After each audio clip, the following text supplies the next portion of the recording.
Welcome friends to another r/ProRevenge video. If you want to join me in getting revenge against the YouTube algorithm, make sure to hit the like and subscribe buttons down below. Also, I've set up a channel membership, just in case you want to show your support and help keep storytime going for as long as possible. So if you love my videos or want to have your comments shown like this one by Phantasm, click the join button below this video. That said, our first story of the day is by Ordinary Oddity. Congrats, you donated to charity. Over the past few years, I keep receiving emails for a person with the same name as me. Some of these emails include very sensitive information, like home addresses, children's school info, etc. I finally received an email with his correct email address, one letter difference. I kindly emailed that address, informing him of what I was receiving and to please correct the issue. He responded and apologized. Years later, it's still happening. I just got an email about his Chipotle rewards, of which he had accumulated 1,000 points. I clicked the link to redeem the rewards and donated them all to charity. Feels good to give back. If after all these years, somebody's personal info was still showing up to your account even after you warned them, even menial stuff like Chipotle rewards, would you feel guilty using those or donating them like OP did? Let me know in the comments down below. Our next story is by Soft Critic TY. My brother was probably mean to me, so I hid his blankets. So I was like 9, male, bro was about 10. We didn't get along as kids. I was sensitive mama's boy, he was independent father's son kinda deal. One day he pissed me off. No memory of what it was probably him calling me stupid or taking an extra 5 minutes during his turn on the TV. Really dumb kid stuff, but it always got way under my skin. I always slept longer than my brother, and since I was upset, I decided to go to bed even earlier than usual. But before that, I took his comforter, a big bulky black and red one, and hid it. Not like stuffed it in a corner though. We had a few empty moving boxes in our room, I don't remember why. So I put his blanket in one, then put the other two on top. I also did a little bit of cleaning to make it look irrelevant to us fighting. Cue his bedtime. I was fast asleep and I was a heavy sleeper when he came in. He climbed to the top bunk, got confused when he didn't see his blanket, then climbed back down and went to get my mom. My master plan was in full motion. Mom came in, they searched and even tried to wake me up, but both efforts were in vain. My devilish scheme was successfully interrupting his night, all because he something that day. Our mom literally asked him at that point, "Did you upset your brother today?" "Probably," he said. And so my mom just found other blankets for him to sleep with. The next morning, I was questioned before fully waking up. In a haze, I walked with great purpose over to the boxes, picked up one, picked up the other, and revealed the third box with a bit of a sassy ta-da motion to have his blanket. Then I went back to sleep. Our mom loves telling the story at family get-togethers. Figured it would fit here. To be fair, having grown up with a brother very close in years to me, this is the kind of petty stuff we would definitely do to each other. There were definitely moments where I would get in little fights, and me and my brother would have, some physical bouts and stuff. There'd be times where I would go prepare his toothbrush for him at night, where I went and put a little bit of liquid soap on his toothbrush before covering that in toothpaste. Except in that situation, my brother didn't even notice, so it didn't help that the toothpaste was extremely minty. Our next story is by Kadan. You want a race? Okay. This is not my story, it's my friend's. He's given his approval to post it, because it's hilarious and needs to be told. It dates back to his teenage years when he was taking driving classes before getting his license. So he's driving the class car with the instructor in the passenger seat and another student or two in the back seat. Standard stuff. Currently stopped at a red light in the right turn only lane. No turn on red. Some idiot speed demon pulls up next to him and starts revving his engine, challenging him to a race. He's in a clearly marked driver's education car. What is this idiot thinking? Now the fun part, my friend sees the tip of a car poking out between the building about half a block down. It's a very distinct shape, the model that is used for all of the police squad cars. Looks like a speed trap, so he decides to have some fun. He starts revving his engine back, egging the idiot on, turned to the instructor and said, "Don't worry, I'm not stupid." When the light turned green, this idiot took off like a bat out of heck. My friend slowly and calmly made his right turn, just like he was supposed to. Before he had completed his turn, he could see that squad car had pulled out with lights and siren going, chasing that idiot down. Now, I don't know if this makes me out to be a complete nerd,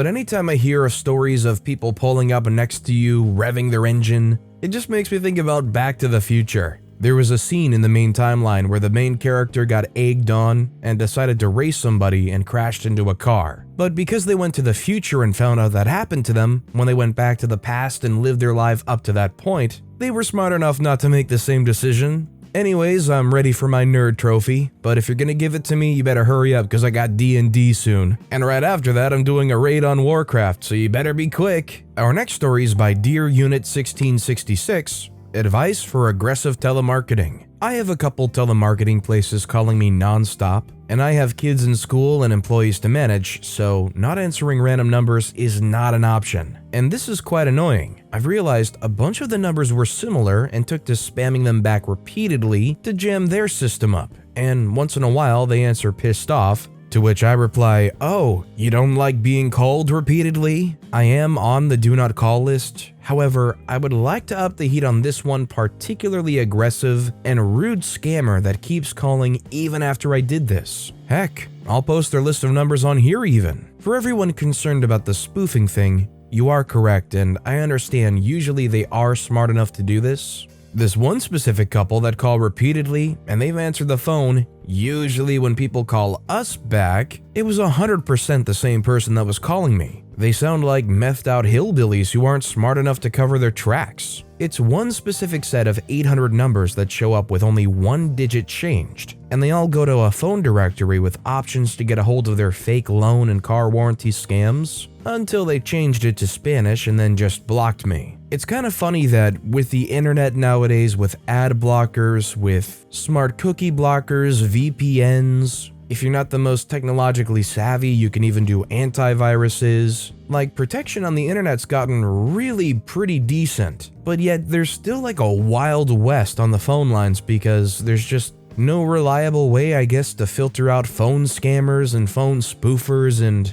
callers that hit you up from entire different continents asking for Skype gift cards. Otherwise, your social security number is going to be wiped off the face of the earth or something. And while there's apps that try to help filter out scam calls, they always seem to get through. One meme that I think will just never die is, "We're calling about your car's extended warranty." And even though you do end up on the do not call list, you can't really enforce it. You can report a number all you want, but if it's gonna be some really scammy thing, there's no tracking those people down. Good luck to whatever government agency's trying to do that. Our next story is by Latimer555. Math teacher won't give me 100% okay. How about 51%? Happened a decade ago in grade 10 math. I'm quite good at math in my life. Always grasped it very quickly with high 90s as my average. I failed English, which I thought was impossible. Anyways, my teacher was always on our cases about his teaching ability, and no student ever left his class with less than 60-some%. How his methods could teach anyone. Anyways, he had a habit of adding a bonus question every unit test, with each test being worth 10% of the final grade and the final worth 40%. After so many weeks and exams, we were coming up on the first report card and I had gotten over 100% on every test. So when I opened the card, I was less than zealous about my mark being 99.9%. When I approached him, he said that he couldn't hand out a perfect 100. I asked why, and he stated, "I can't score something a 0 or a 100 just the way it is." Cue my revenge. I did my math to figure out how to end my class with 50%. I purposely got a 0, which he gave me, on every unit exam after, and made sure to only answer 23 questions on my final. He, throughout this ordeal, told me I was being foolish and it would only affect my own future, to which I replied repeatedly it would also affect his previous record. It was right before the final that the vice principal and the teacher called me in to have a talk about my conduct. I explained the thorn that started it all. The teacher went on to say I was damaging my future, and all the vice principal said after it all was, "You should have given him the 100. I ended up with a 51 final grade, which was enough for me to get 2 trades and make more money than him and ensure myself a comfortable future. I definitely appreciate any teacher that focuses on trying to make sure every student does well. That said, if a student legitimately gets a 100, they deserve to get that 100. A teacher that refuses to hand out a perfect score to somebody that gets perfect scores? I think that's just kinda stupid, honestly. I also literally cannot relate to the story in any way. I was good in English and not math. I just don't have patience for math. The only thing I can relate to this story is that me and OP both got about the same grades in math, 51%. Our next story is by The Spinning Phantom. Don't let your dog poop on other people's property in my neighborhood. You'll be sorry. Not long after I moved into my house, I got a dog. About a year later, a new neighbor moved onto our street, and he also had a dog. Everything seemed to be fine for about 7-ish months, and then I noticed that the older woman across the street had handmade little signs on sticks stuck into the ground along the front of her lawn saying, "Please don't let your dog poop in my yard." I thought it was pretty funny and chalked it up to her being a cranky old lady. Not long after that, I was cleaning up dog poop in my own yard. I had a great designed patch of grass on the opposite side of the driveway, ideal for this. When I scooped a poop that seemed larger than most of my dogs, I figured maybe I'd given too many treats. I don't know, didn't think much of it. A week later, I was doing my daily poop scooping again when I noticed another really large pile of poop. Only this time, there were a bunch of corn kennels in it, freaking disgusting, so I instantly knew this was definitely not my dog's poop. I was pissed. Then I remembered the cranky old lady's signs. Maybe she wasn't just cranky and old after all, or at the very least, justifiably so. I decided I would keep a much closer eye on what was going on in my neighborhood. From now on, I pretty much keep to myself and don't bother anyone. One day, I'm washing dishes at the sink, and out the window I see a dog, unleashed, come running into my backyard. I'm watching, trying to rinse and dry my hands because my dog is flipping out barking. As I get to the door, the unknown dog squats and starts dropping bombs. I flew outside and was about to start yelling at the dog when I saw the owner standing at the end of my driveway watching. I was absolutely astounded. I said, "Hey, your dog just pooped in my yard, what the freak?" He responded with, "Yeah." I said, "Well, you need to clean that up now." He looks around and pats his pockets and says, "I don't have anything to put it in." So I asked why he hadn't brought in a baggie along like a normal, courteous person, to which he shrugged and said, "Do you have one I can use?" "No, sorry, no can do." I told him he'd have to go and get one and come back, and that I would wait. So he did. He walked home, got a bag, and when he returned, I was waiting in my driveway. He cleaned up his dog's mess, and we had no issues for the next few months. Towards the end of that spring, I noticed every right to be cranky old lady had her handmade signs up again. Uh-oh, not again. Did this guy not learn? And darn, how rude. I decided I would have to again keep a lookout. About a week and a half later, over Memorial Day weekend, I had some family over. My brother, his wife, and my 2 nieces, age 4 and 2, came over for a cookout. The adults were chatting, cooking, having a few drinks, while the kids were playing in the backyard by the garden. When my 4-year-old niece comes over and starts tugging on my brother's arm, the smell hit us instantly. They'd been playing in dog poop. I thought my brother's wife was going to go ballistic. Who could blame her? And I'll tell you that if looks could kill, I would be a cold, decomposing body in the ground right now. She asked me why. Why I would let them play in an area where my dog's bathroom is? I kept trying to tell her I didn't. We have a designated poop area. I don't know why there was poop, but I did know. Oh boy, did I know. It took everything in me not to march down the street and confront Dog Poop Man. I decided it would only start trouble because I didn't know if I could keep my temper under control. Needless to say, it ruined the cookout and pretty much the whole visit, and I've never been so embarrassed. A week went by and I was still infuriated, even more so after stewing in it. I decided that this called for some good old-fashioned revenge, and I was going to school this jerk once and for all. Spring turned into summer, and I let my anger motivate me to be patient. My plan would take some time.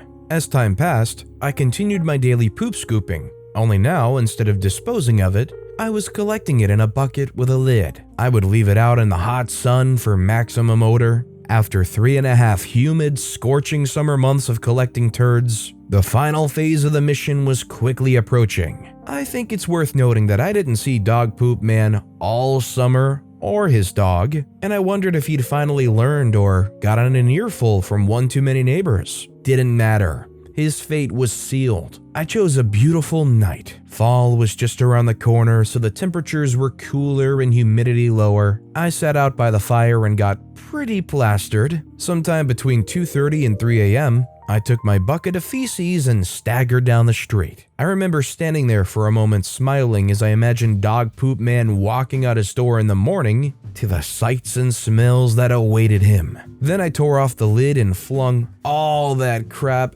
everywhere. It was a lot of poop. It was one of the most satisfying things I've ever done. I'm probably going to heck, but it was worth it. I drove by his house the next afternoon, and he had hired a cleanup crew. He glared at me as I passed. He was pissed, but I was smiling, elated. That man's dog never pooped in anyone's yard again, ever. I think the only thing that would make this story better is OP goes over with the bucket, looks around, and realizes, hey, there's 5 of my neighbors and they're holding buckets too. And basically the yard is left so full that the dude can barely open his front door. Clean up after your dogs, please. But with that being said, that's all the time we have for today. So of all these stories I've read today, which is your favorite and why? Let me know in the comments down below. And if you haven't yet, if you could like and subscribe, that would mean a lot to me. Whatever you do, whether it's liking, subscribing, turning notifications on, all of it helps grow this channel and I appreciate the heck out of it. So until next time, I'll see you all tomorrow with some more stories.